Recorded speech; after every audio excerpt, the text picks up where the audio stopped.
Praise the lord. హల్లెలూయా. ఎలా ఉన్నారు? అంతా బాగున్నారా? క్షేమంగా ఉన్నారా?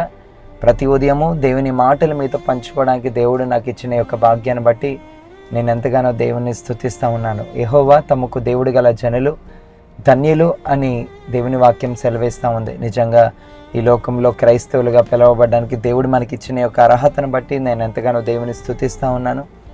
అలాగే మత్తయి సువార్త 5వ అధ్యాయము 13వ వచనంలో ఈ మాటలు రాయబడి ఉంటాయి. మీరు ఈ లోకానికి ఉప్పై ఉన్నారని. నిజంగా ప్రభు ప్రతి క్రైస్తవుని, ప్రతి విశ్వాసిని ఈ లోకానికి ఒక ఉప్పుగా ఉండాలని ఆయన మాట్లాడుతూ చెప్పిన మాటలై ఉన్నాయి.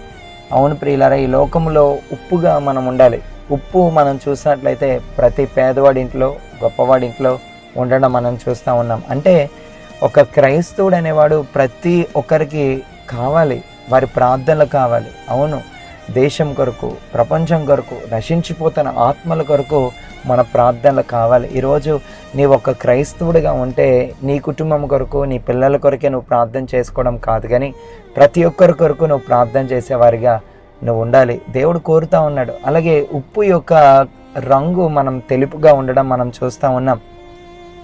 తెలుపు పరిశుద్ధతకు సూచనగా ఉంది. అవును, క్రైస్తవుడు అనేవాడు మరణము వరకు తన యొక్క పరిశుద్ధతను కాపాడుకునేవాడిగా ఉండాలి. మన దేవుడు పరమ పరిశుద్ధుడై ఉన్నాడు.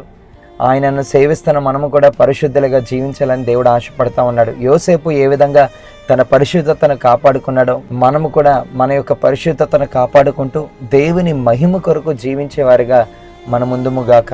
అలాగే ఉప్పు, ప్రతి కూరలో కూడా ఉప్పు లేకుండా ఏ కూర ఉండలేం. అంటే ఉప్పు తన యొక్క గుణం ఏంటంటే రుచిని తీసుకొస్తుంది. అలాగే ప్రతి క్రైస్తవుడు అనేవాడు తన మాట కృపా సహితమైన మాటగా ఉండాలి, ప్రేమతో కూడిన మాట ఉండాలి.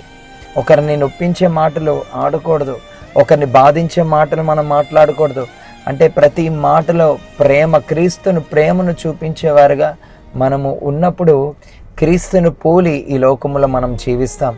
అందుకనే ప్రభు ఆ యొక్క కొండ మీద ప్రసంగంలో ఆయన అంటున్నారు, మీరు ఈ లోకానికి ఉప్పై ఉన్నారు.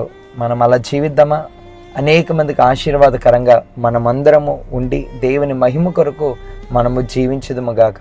Praise the Lord. God bless you.